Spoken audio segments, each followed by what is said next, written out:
el plan de redención para cada uno de nosotros y podemos nosotros darnos cuenta y podemos graficar y podemos también valorar que nuestra salvación no es algo que es de un momento a otro, sino que fue planeado y planificado desde la eternidad. Amén. Y quedamos en eso entrampados allí en la caída de nuestros padres y representantes federales, como se les conoce en el ámbito teológico, Adán y Eva. Y explicamos, cuando ellos cayeron, nosotros caímos juntamente con ellos, porque nosotros estábamos, como dice un texto de Pablo, estábamos en los lomos de ellos, estábamos siendo representados por cada uno de ellos. Así que su obediencia nos iba a beneficiar a todos, y su desobediencia también de una u otra manera nos maldijo a todos hasta que Cristo aparezca, ¿verdad? Y la creación sea toda restaurada. Todo eso lo vimos hace como 2 domingos atrás. Y hoy día vamos a tomar Romanos capítulo 5, versículo 18. Así que como por la transgresión de uno vino la condenación a todos los hombres, de la misma manera por la justicia de uno vino a todos los hombres la justificación de vida. Porque así como por la desobediencia de un hombre los muchos fueron constituidos pecadores, así también por la obediencia de uno los muchos serán constituidos justos. Por la desobediencia de nuestros padres fuimos constituidos pecadores y nacimos todos bajo esa directriz y bajo esa condición de pecadores. El salmista David lo grafica claramente en uno de sus escritos, cuando él dice: en pecado he sido formado y así me concibió mi madre. El apóstol Pablo también habla en Romanos que la paga del pecado es muerte, y por cuanto todos pecaron, están todos destituidos de la gloria de Dios. No había forma en que el hombre pudiera restaurar o que pudiera religar esa relación que se había roto, la relación que el pecado había roto con el Padre. Veíamos y analizábamos cómo era la relación antes de que Adán y Eva desobedecieran. De alguna manera había una relación directa de Dios con su creación, una relación directa de Dios con Adán y Eva en el huerto, porque cuando Dios entra en escena le pregunta a Adán: ¿dónde tú estás? Dándonos claridad de que no había una relación distante, sino que había una relación de comunión entre ellos en el huerto. Pero cuando el hombre se siente que ha transgredido la ley, cuando el hombre siente que ha desobedecido, lo que hace es sentirse avergonzado. Se avergüenza y ahora se esconde y ahora se oculta de aquel que le acompañaba en sus charlas, aquel que le acompañaba de alguna manera y que charlaba con él en el huerto. Tenían una relación tan estrecha, hermano, tan maravillosa esa relación, que cuando Dios viene de alguna manera manifestando su gracia y creando, deja lo mejor, el broche de oro, la guinda de la torta, para el último día de su creación. Anteriormente, a través de su palabra, Él viene creando, viene ordenando, viene decretando, pero para el último día, el 6º día, Él deja su creación, deja su máxima expresión de la creación del hombre. La creación del hombre. Ve de alguna manera que todo, dice la Biblia, lo que Dios hace, lo ve como algo bueno. Y la Biblia dice, y una y otra vez va diciendo: Dios hizo esto y lo otro, y vio Dios que era bueno. Y después cuando hace al hombre dice: vio que era bueno en gran manera. O sea, si la creación ya era buena, la creación del hombre fue bueno en gran manera. Pero hay un momento en que Dios dice: esto no está bien. Estoy parafraseando, la Biblia no lo dice así.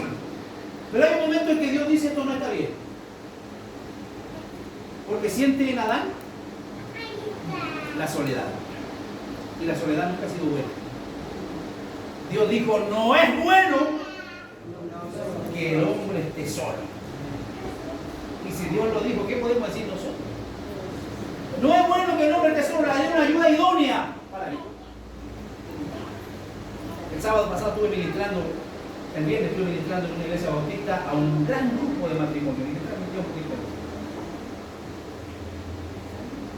No es bueno su ayuda idónea, pero de alguna manera Adán descuida su labor. De alguna manera Adán no hace lo que Dios le dice, porque Dios le dice que cuide el huerto, que cuide, que trabaje, pero que lo cuide. Ese que lo cuide significaba que había peligro. Había peligro. Él descuidó esa parte, no protegió, y viene toda la consecuencia, la separación, la ruptura por el pecado. Pero eso no queda allí. Dios decide, de alguna manera ya de una anterioridad, que cada uno de nosotros iba a recibir la salvación. Si a través de Adán recibimos el castigo y la maldición, teníamos que recibir la salvación y tenía que ser hecha una obra perfecta. Nosotros hasta ahora hemos visto que debemos interpretar la salvación en el contexto del problema multiforme causado por la entrada del pecado en el mundo. Dígame, ¿el pecado es bueno? No. El pecado siempre nos va a dejar consecuencias. El pecado siempre va a traer caos, porque ese es el propósito por el cual el enemigo lo inserta en la creación. De ahí para adelante nunca más volvió la creación a ser la misma. Hay una deuda desde que nuestros padres cayeron. Hay una deuda que debe ser pagada. El pecado tenía que ser pagado. El pecado tiene que ser pagado. Ojo con eso. El pecado tiene que ser pagado. Pero habían dos opciones para que el pecado sea pagado: en la persona de Cristo o en el infierno. Dos opciones. No hay un purgatorio, no existe un limbo, nada de eso que otra iglesia por ahí enseña. El pecado se paga en Cristo o se paga en el infierno. Los que conocemos y los que hemos profesado a Cristo como nuestro Salvador, nuestros pecados fueron pagados en Él en la cruz. Pero aquellos que no profesan a Cristo tienen un gran problema, porque su pecado en algún momento van a tener que pagarlo. Y eso va a ser en otro lugar llamado infierno. Hay una deuda que tiene que ser pagada. Hay una justicia positiva que debe ser alcanzada. La justicia del Padre, la justicia que tuvo en mente cuando crea y pone al hombre en el huerto, tiene que ser alcanzada. Y hay una imagen divina que debe ser restaurada. La imagen que Dios implantó en el hombre, que fue degenerada a través del pecado. Ojo, Dios no ha quitado la imagen de Él del ser humano. Por muy decadente que usted, un tipo en la esquina botado, tiene la imagen de Dios, la impronta de Dios en él. Pero hay una imagen que fue degradada y que fue degenerada de alguna manera a través del pecado. Y allí es donde hay muchas doctrinas, hermanos, que batallan y que luchan, y algunos pelagianos dicen, no, es que el hombre no es tan malo, tiene cositas buenas, y otros dicen, miren, no, si la mitad del hombre es bueno y la mitad es malo, así que el hombre puede decidir, el hombre puede buscar a Dios, el hombre puede acercarse a Dios, y estamos los reformados que creemos que el hombre 100% es malo. ¿Hemos reformado aquí? Pues yo no creo que... No, el hombre es 100% malo en toda su instancia y en todo lo que el hombre decide, planifica y quiere. Siempre está la maldad detrás de todo eso. Entonces, de alguna manera, esa imagen tiene que ser una vez más restaurada.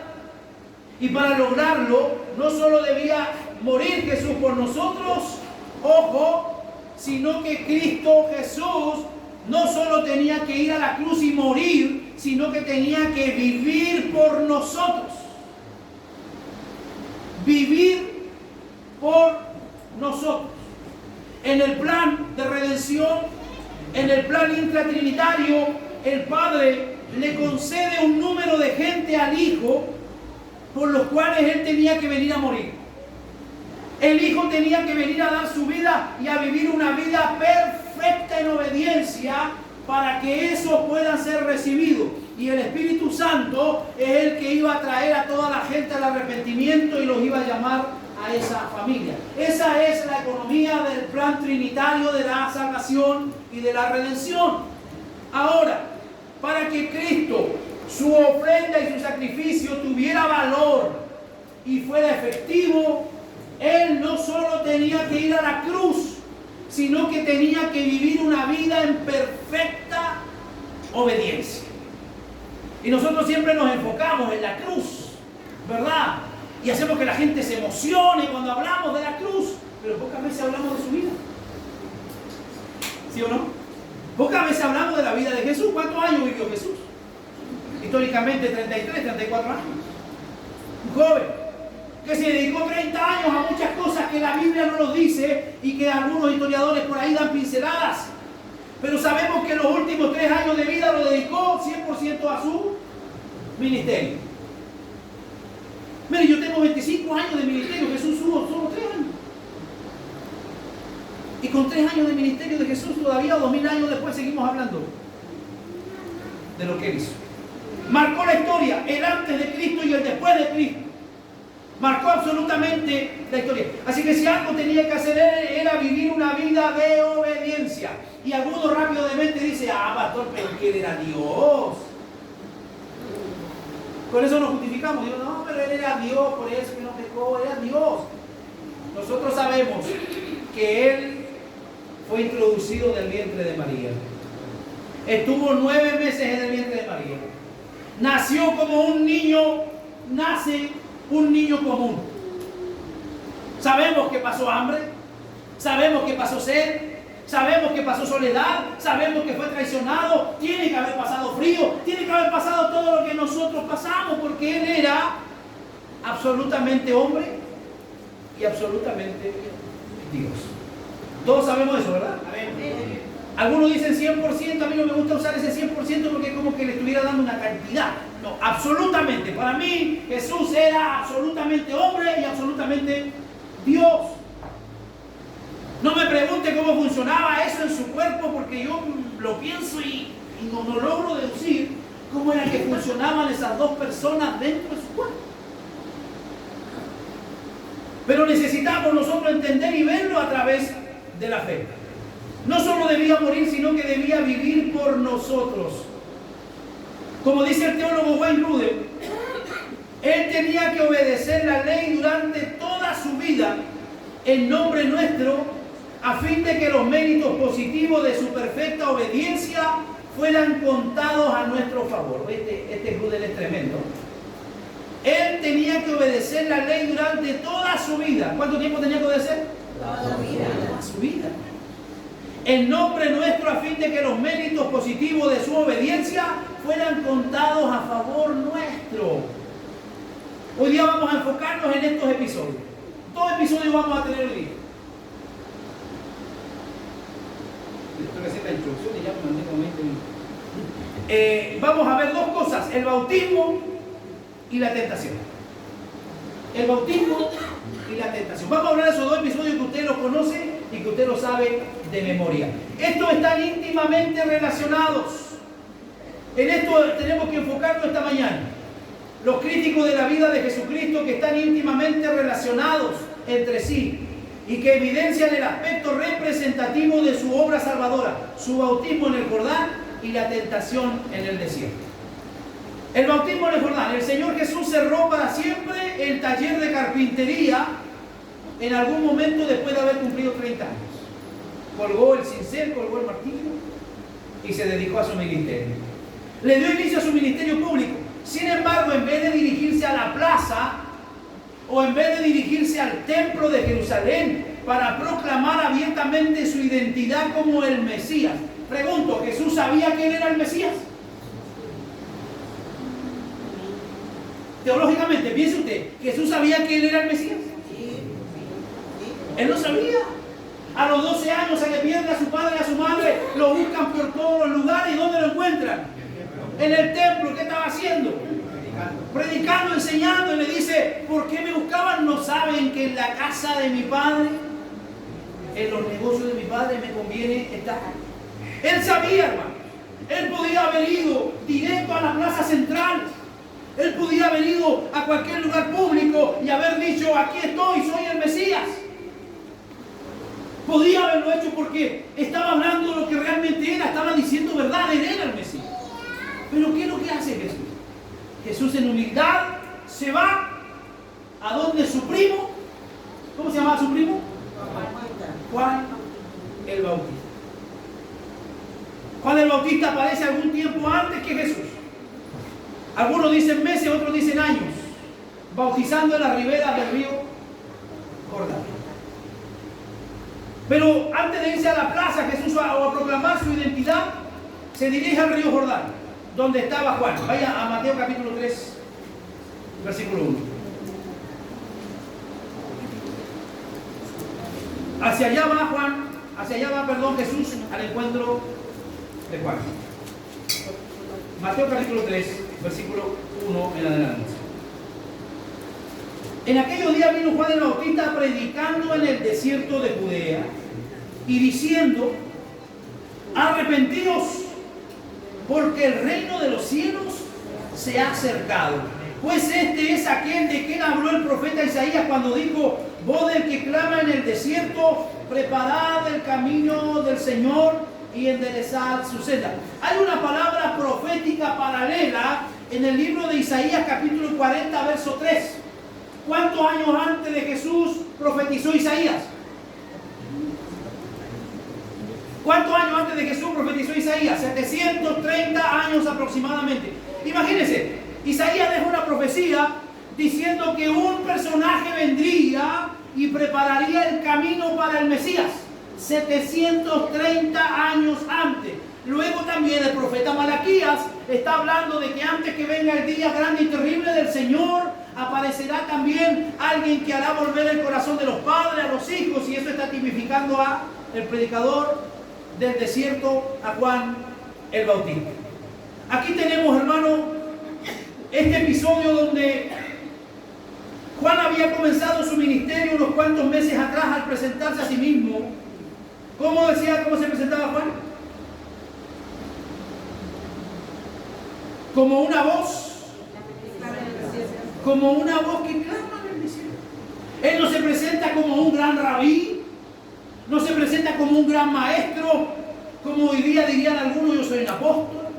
No, Juan dice que él es la voz de uno que clama en el desierto y que tiene como finalidad prepararle el camino al Señor. O sea, le está diciendo: mira, la predicación y el trabajo del bautismo que yo estoy haciendo es solo una preparación para lo que realmente viene. Ese es su mensaje. Eso es lo que él está transmitiendo. Juan estaba inmerso en su labor cuando de repente vislumbra entre la multitud que se acerca a una figura conocida. Ellos se conocían y tenían buena onda, por así decir. Tenían buena vibra, como dice otro por ahí, desde el vientre de su madre. Cuando se encontraron allí las primas de segundo grado, María, ¿cómo se llamaba la madre de Juan? Elizabeth. Dice que se encontraron y el niño que estaba en el vientre saltó, se movió. ¿Por qué? Porque el Espíritu Santo, la presencia de Dios, estaba dando testimonio de que el que estaba frente a Elizabeth no era cualquiera, era el Mesías. Gloria al Señor. Desde allí que ya venían con esa carga y con esa bendición. No cabe duda de que Jesús viene caminando hacia él. Se trataba del mismo Señor de gloria, a quien Juan había estado anunciando al pueblo. Juan pensó: tal vez Jesús viene para bautizarme. Después de todo, el bautista era también un pecador que necesitaba mostrar su arrepentimiento, pasando por las aguas del bautismo. Sin embargo, ocurre algo totalmente inesperado. En vez de disponerse a bautizar a Juan, Jesús le pide, el Señor de gloria le pide a Juan ser bautizado. Vamos al capítulo 3, versículos 13 y 14.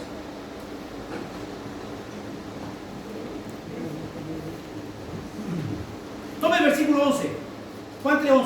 Yo a la verdad bautizo en agua para arrepentimiento, pero el que viene tras mí, cuyo calzado yo no soy digno de llevar, es más poderoso que yo, y él lo bautizará en Espíritu Santo y fuego.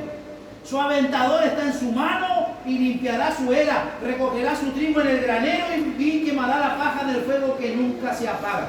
Entonces Jesús vino de Galilea a Juan al Jordán para ser bautizado por él. Mas Juan se le oponía diciendo: yo necesito ser bautizado por ti y tú vienes a mí. ¿Pero qué le dice Jesús? Deja ahora, porque así conviene que cumplamos toda justicia. Conviene que cumplamos toda justicia. Había una justicia que tenía que ser cumplida y Jesús, aunque era el Mesías, no la podía saltar, porque entonces iba a la cruz y iba a ser en vano, porque había desobedecido en uno de los preceptos establecidos por Dios. Juan el Bautista estaba totalmente confundido. Lo que el Señor le está pidiendo no parece encajar en la información que tenía sobre la pureza y la santidad del Mesías prometido. Jesús aclara las dudas de Juan cuando le dice en el verso 15: deja ahora, porque conviene que cumplamos toda justicia. Jesús no niega que él fuera sin pecado y superior a Juan el Bautista, pero al mismo tiempo le hace ver que en ese momento era apropiado que lo hicieran de ese modo. Él no necesitaba ese bautismo de arrepentimiento. Jesús no había pecado, no necesitaba arrepentirse, no necesitaba ese bautismo, pero nosotros sí lo necesitábamos. Y como Él tenía que representarnos a nosotros, tenía que realizar el bautismo. ¿Se entiende? Tenía que realizar el bautismo. Pero nosotros sí lo necesitábamos por causa de nuestros pecados. Este acto público permitía demostrar que Él había venido a identificarse plenamente con nosotros. Lo que Jesús está haciendo es una tipología y enseñándonos que Él se está de alguna manera demostrando y se está identificando con nosotros. Lo que nosotros luego tendríamos que hacer también, acudir a las aguas del bautismo. ¿Para qué? Para confesar a Jesús como nuestro Señor, como nuestro Salvador. Como bien afirma el teólogo King Guy, Jesús descendió del cielo en su nacimiento para tomar nuestra naturaleza, pero en el bautismo descendió todavía para tomar nuestra vergüenza. Él desciende en el pesebre para tomar nuestra naturaleza, para hacerse hombre igual que nosotros. Pero en el bautismo Jesús va y toma nuestra vergüenza. Él carga con nuestros pecados inmediatamente. ¿Qué es lo que dice Mateo 3:17? Inmediatamente dice que hubo una voz de los cielos que decía: este es mi Hijo amado. Toma el verso 16. Jesús, después de ser que fue bautizado, dice, ¿qué dice? Subió luego del agua, y aquí los cielos le fueron abiertos, y vio al Espíritu de Dios que descendía como paloma y venía sobre él. Ahí tenemos una fuerte convicción de la doctrina de la Trinidad. Y hubo una voz de los cielos que decía: este es mi Hijo amado, en quien tengo complacencia. Dios el Espíritu descendió sobre el Hijo en forma de paloma, y el Dios el Padre testifica diciendo con una voz audible que Él era el Hijo de su amor. Los relatos del bautismo de Jesús y la tentación en el desierto no solo se encuentran conectados de forma cronológica. Capítulo 4 comienza enseguida con la tentación, ¿verdad?, de Jesús.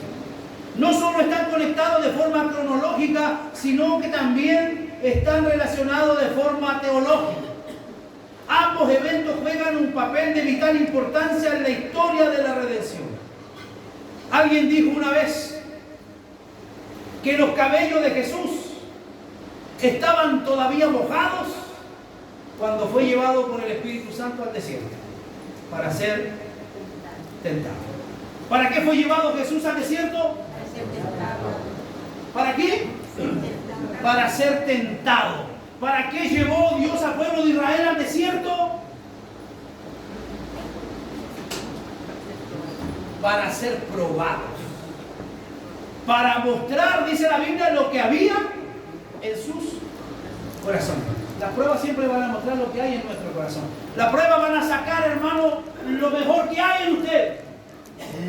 La prueba va a sacar lo mejor que hay en usted. La fe, la confianza, la esperanza en el Señor. Pero la tentación va a sacar siempre lo peor que hay en nosotros. Lo peor que hay en nosotros va a ser manifestado en el momento de la tentación. ¿Y cuál es la realidad? La realidad es que todos nosotros tenemos diferentes tentaciones. Y cada uno de ustedes sabe cuál es su tentación.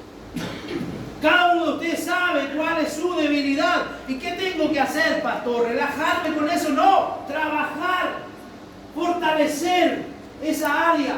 Pablo le recomendaba a Timoteo y le decía: Timoteo, tú tienes que huir de algunas pasiones que sabes que te van a traer conflictos. Necesitamos nosotros entender, hermanos, que tenemos el ejemplo claro de Jesús. Jesús era absolutamente hombre. No era una especie de semidios como creían los griegos, ni era una especie de superhombre como creemos en Superman. No, él era absolutamente hombre y absolutamente Dios.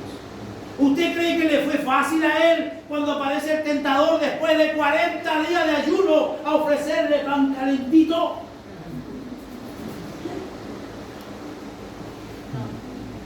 No fue fácil, hermano, porque él era naturalmente hombre. Mateo 3:17, hubo una voz del cielo que decía: este es mi hijo amado, a quien tengo complacencia. Y vino a él el tentador y le dijo, ¿qué es lo que le dijo el tentador? Vamos a ver al capítulo 4, verso 1. Entonces Jesús fue llevado por el Espíritu al desierto para ser tentado por el diablo. Y después de haber ayunado 40 días y 40 noches tuvo hambre. Y vino a él el tentador y le dijo: si eres hijo de Dios, di que estas piedras se conviertan en pan. Usted sabe que dentro de la dieta judía el pan era lo que ellos más amaban. A cualquier hora del día ellos podían servirse pan y podían saciar su hambre. En el sentido que se usa la expresión ser el hijo de Dios en los evangelios para referirse a Jesús, no es otra cosa que una afirmación de su deidad. Sin embargo, esta frase también tiene la intención de señalar a Jesús como aquel que, siendo Dios, se está identificando plenamente con la raza humana y que desde esa posición recobraría lo que Adán y Eva perdieron en Edén. Escuchen lo que voy a decir en este momento.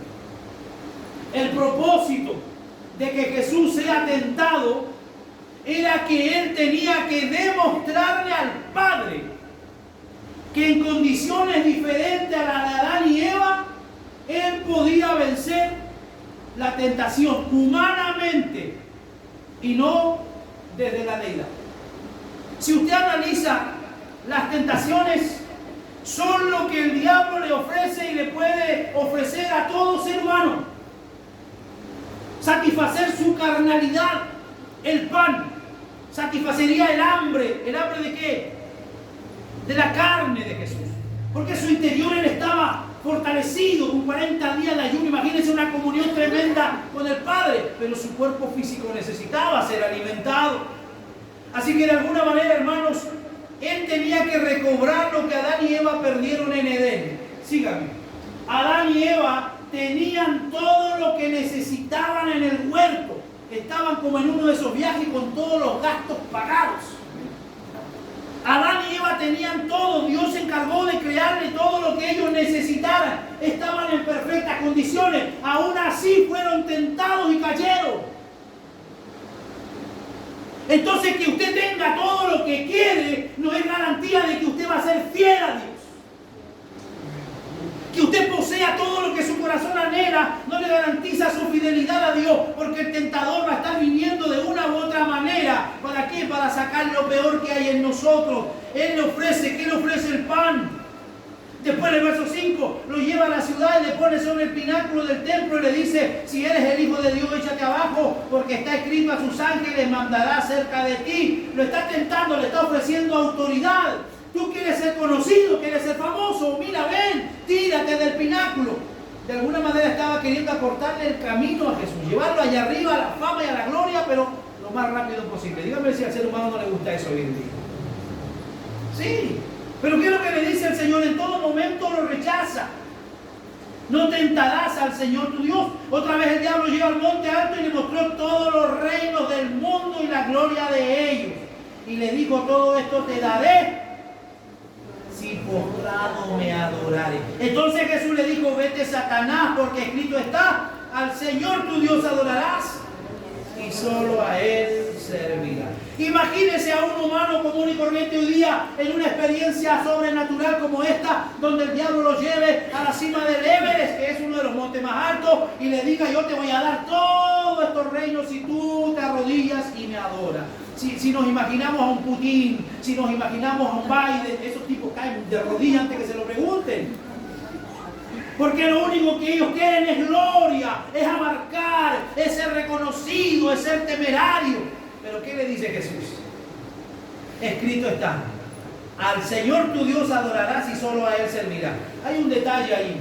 ¿El diablo estaba fanfarroneando o él podía darle todos los reinos? Podía. ¿Bien? ¿Por qué podía?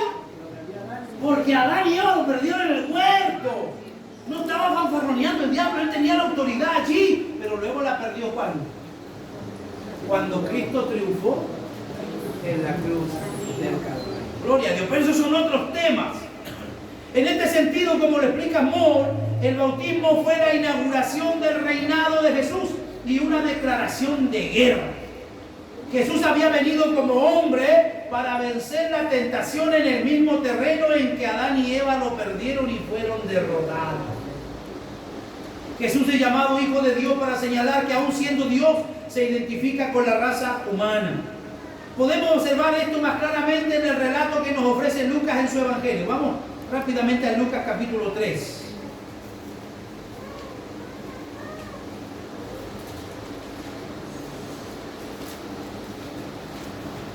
Versículos 21 y 22. Aconteció que cuando todo el pueblo se bautizaba, también Jesús fue bautizado, y orando el cielo se abrió, y descendió el Espíritu Santo sobre él en forma corporal como paloma, y vino una voz del cielo que decía: tú eres mi Hijo amado, en quien tengo complacencia. Y posteriormente la tentación también está ahí en el capítulo 4 de Lucas. Sin embargo, en medio de los dos relatos, Lucas introduce una larga genealogía que no rastrea la ascendencia de Jesús hasta David, como lo hace Mateo, sino hasta la de Adán, el primer hombre. Usted tiene la genealogía de Jesús ahí en Lucas capítulo 3, verso 23 en adelante. ¿Y cuál es el propósito de esto? No tiene el propósito de Mateo como mostrarlo y rastrearlo hasta David. ¿Por qué? Porque Mateo tenía la intención de mostrar a Jesús como el rey de los judíos. Pero Lucas tiene la intención de mostrarlo como aquel que viene a restaurar la relación rota, que fue rota ¿dónde? En Adán, en el Edén. En otras palabras, Lucas nos lleva de regreso al jardín del Edén, porque tanto el bautismo como la tentación están directamente relacionadas con lo que sucede en el huerto al inicio de la historia humana. Jesús fue bautizado en el Jordán y tentado en el desierto de Judea como descendiente de Adán y como la simiente de la mujer. Él se enfrenta a Satanás como nuestro representante y en la misma condición humana en la que Adán fue derrotado. Si tú puedes ver la situación, cómo Jesús se enfrenta al diablo en el desierto, y tú puedes ir a cómo David se enfrenta a Goliat también en batalla. Siempre ha estado esa lucha dual entre el bien y el mal, y eso no acaba, hermano. Eso acaba hasta que Cristo venga por su iglesia. Cada uno de nosotros, cuando decide consagrarse al Señor, cada uno de nosotros cuando decide ir al bautismo, cada uno de nosotros cuando decide de alguna manera servir al Señor, entra en un conflicto espiritual con todo lo que tenga que ver con el reino de las tinieblas. Entonces usted no espere que va a ser fácil la vida. Si alguno de ustedes le dijeron: hoy ven, recibe a Jesús y va a ser todo happy, happy, le mintieron. No es así. Porque de alguna manera se nos pone precio en el infierno a nuestra cabeza cuando nosotros decidimos vivir piadosamente. El contraste de los relatos de Génesis y Mateo no podía ser más marcado. Adán fue tentado en un jardín cuando contaba con todas sus necesidades cubiertas y sin ningún peligro físico que amenazara su integridad, pero aún así pecó. Jesús fue tentado en un lugar completamente inhóspito, sin nada que comer, rodeado de peligro, pero en medio de esas circunstancias tan difíciles, Jesús no se dio a la tentación ni se desvió al camino de la desobediencia. El pecado de Adán hizo que este mundo viniera a ser un lugar bajo maldición de Dios. Pero la victoria de Jesús ha conseguido que algún día todos los efectos del pecado sean eliminados y este mundo volverá a ser un paraíso bendito. ¿Cuánto esperan ese día? La Biblia dice que la creación gime la manifestación de los hijos de Dios. La creación hoy está bajo maldición. ¿Por qué? Porque se desobedeció en el principio. El Señor ha de restaurar un día todas las cosas. Lo dice el profeta Isaías, lo dice Apocalipsis, donde el niño podrá jugar con el león. ¿Qué quiere decir eso? Que hoy día toda la creación está bajo la influencia del pecado y de la maldición. El pecado de Adán hizo que toda su descendencia venga a ser esclava del pecado, pero por la victoria de Jesús, todos aquellos que han venido a ser hijos de Dios por medio de la fe han sido libertados de la tiranía del pecado y ya no tienen por qué someterse a las demandas nunca más. Dígale a que está a su lado, somos libres del pecado. El que hoy día peca, peca porque quiere y no porque sea de alguna manera subyugado o sometido.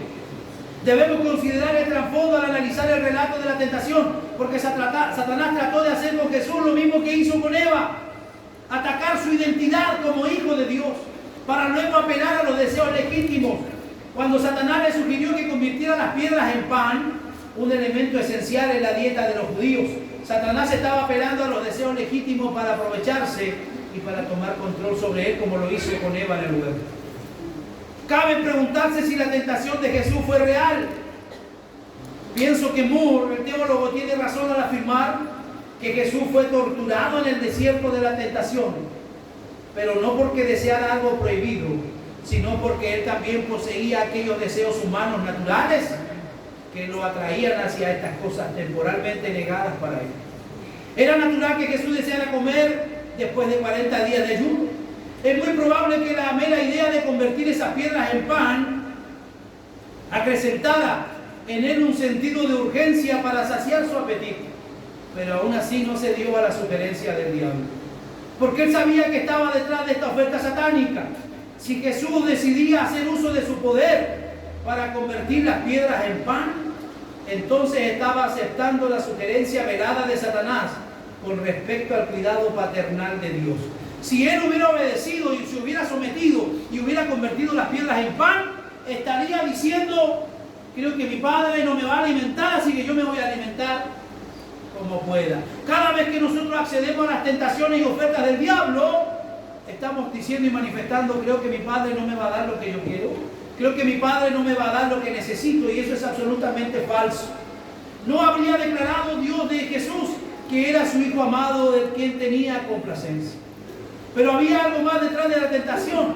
Satanás no solo trató que Jesús pusiera en duda el cuidado paternal, sino que también se dejara controlar por sus apetitos y se convirtiera en un idólatra, como ocurrió con Adán y Eva en el jardín. Con una osadía sin paralelo en toda la historia humana, Satanás trató de que la imagen de Dios en el Hijo también fuera desfigurada y así dejar a la raza humana perdida en su condenación por toda la eternidad. Pero el segundo Adán salió victorioso de la prueba. Y así como el primer Adán nos arrastró en su rebelión, el segundo Adán nos favorece con su victoria. Diga conmigo: la victoria es mía. Al que está a su lado, dígale: la victoria es tuya. De manera que la obra redentora no se limita a la muerte en la cruz, sino también a su vida de completa obediencia. Él murió en nuestro lugar, pero también obedeció en nuestro lugar. Él nos representa en su vida y Él nos representa en su muerte. Ahora avanzamos, Hebreos 5:1. Jesús, al lograr la victoria sobre la tentación, al ir a la cruz y morir por nosotros, ahora se convierte en nuestro sumo sacerdote. Ustedes saben cuál era la labor del sumo sacerdote, ¿verdad?, del antiguo pacto. ¿Cuál era la labor del sumo sacerdote del antiguo pacto?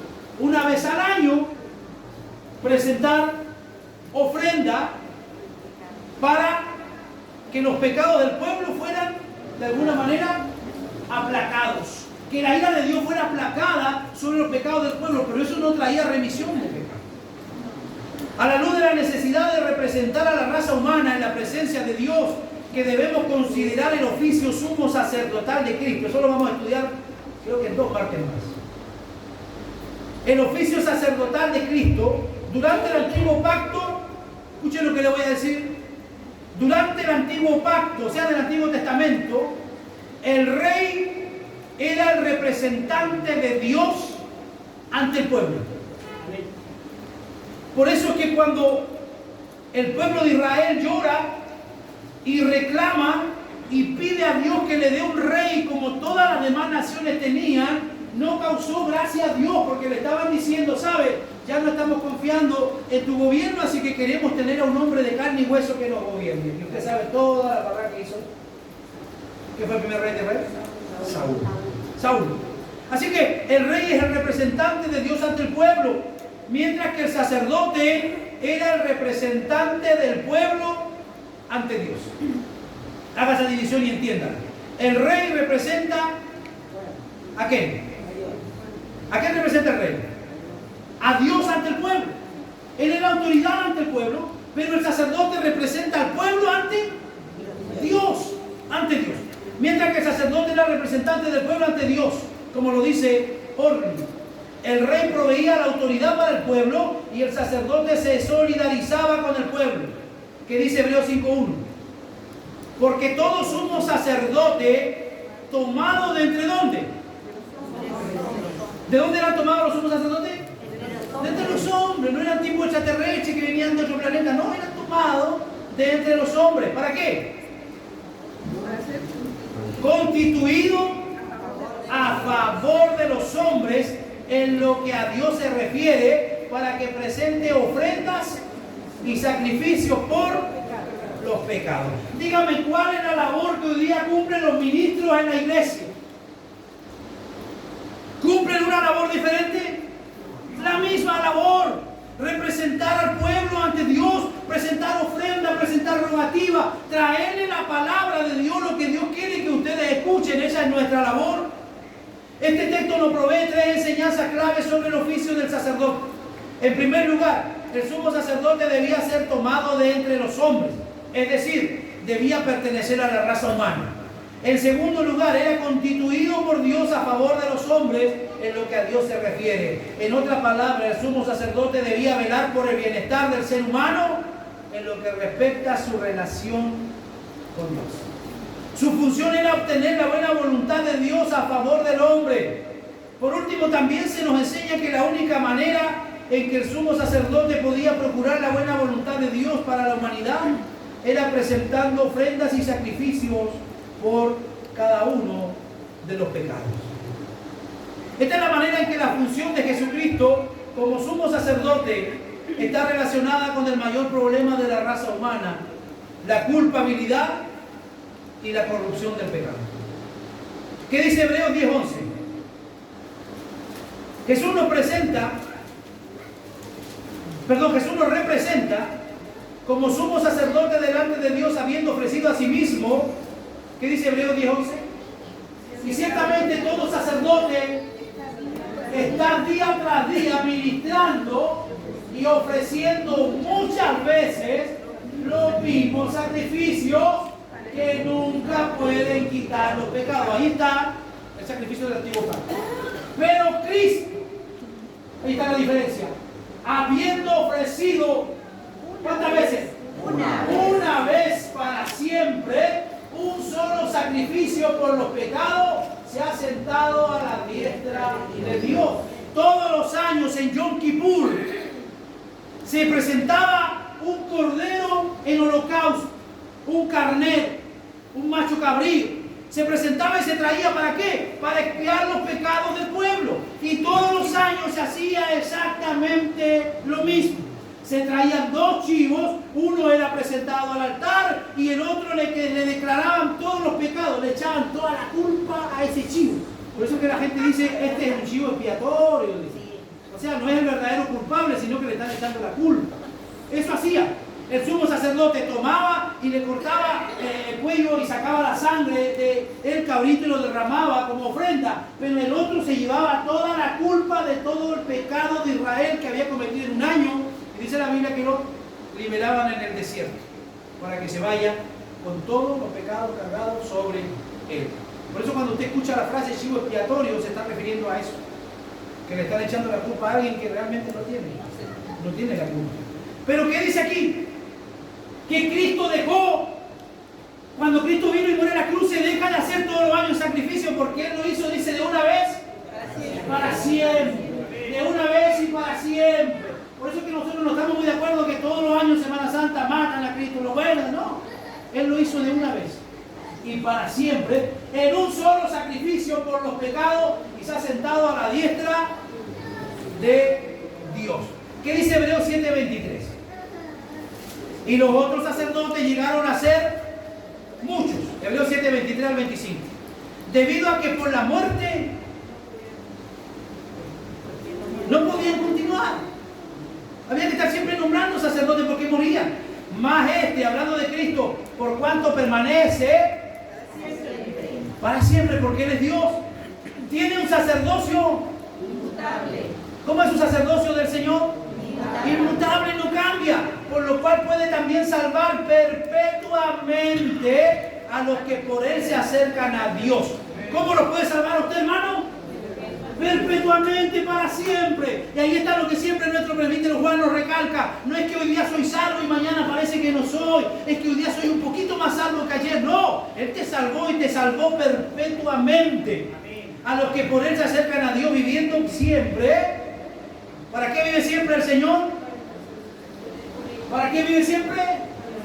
Por lo cual puede también salvar perpetuamente a los que creen en Él y se acercan a Dios viviendo siempre para... ¿Qué es lo que está haciendo el Maestro en este momento por nosotros? Intercediendo. ¿Y qué es lo que es interceder?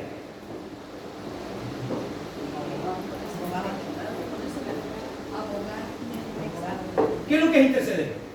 Abogar, ponerse en lugar. Ponerse en lugar. ¿Se acuerdan ustedes de la palabra de la higuera estéril? Cuando dice que venía el hombre que quería encontrar fruto y no encontraba, así que llega un día y dice, la voy a cortar. Estaban todos en su legítimo derecho. Pero alguien dice, no, no la corte, por favor, déjela. Yo la voy a abonar, la voy a cuidar. Esa es la labor del intercesor. Jesús está intercediendo por cada uno de nosotros. Yo no sé si usted, pero yo muchas veces me he sentado en esos momentos que tengo de reflexión, que son muchos, porque me gusta todo estar en silencio y reflexionar. Y he pensado en las veces que habrán estado por cortarme. Cuando estaba lejos de Dios. Vi caer algunos a mi lado, algunos amigos míos ya están muertos, algunos baleados. Y a mí nunca me pasó nada. ¿Por qué? Porque es especial. ¿Porque era fulano de tal? No. Porque de alguna manera Dios ya tenía un plan para mi vida. Y Jesús estaba intercediendo y decía, tengamos paciencia. Tengamos paciencia. Tengamos paciencia. Y es lo que hace el Señor hasta el día de hoy con nosotros. Cuando nosotros no queremos hacer su voluntad, cuando no queremos convertirnos en serio, cuando andamos medio tibios, el Señor está intercediendo. ¿Para qué? Para que la gracia del Señor se manifieste sobre cada uno de nosotros. Sobre cada uno de nosotros. Él fue tanto el sacerdote que ofreció el sacrificio como el cordero que fue sacrificado. Él fue la ofrenda y fue el oferente.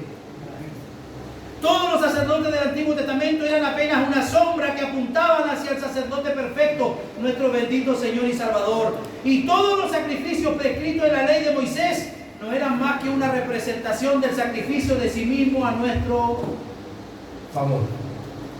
Lo que se ve allí en la cruz, lo que se ve en la obra de la resurrección, es todo hecho a favor de cada uno de nosotros.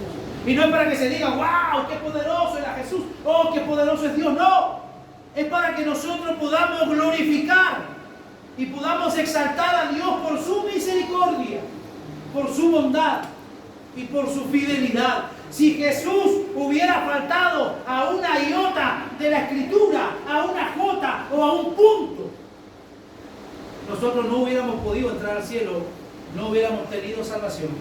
Pero como Él vivió en obediencia, y Él fue claro, hermano, el Evangelio de Juan dice, Jesús dijo, yo no vine a hacer mi voluntad, sino la voluntad del que me envió. ¿Qué le parece si toma la mano a algún pecador? Cierra sus ojos y oramos al Señor. Y le damos gracias al Señor por esta reflexión esta mañana.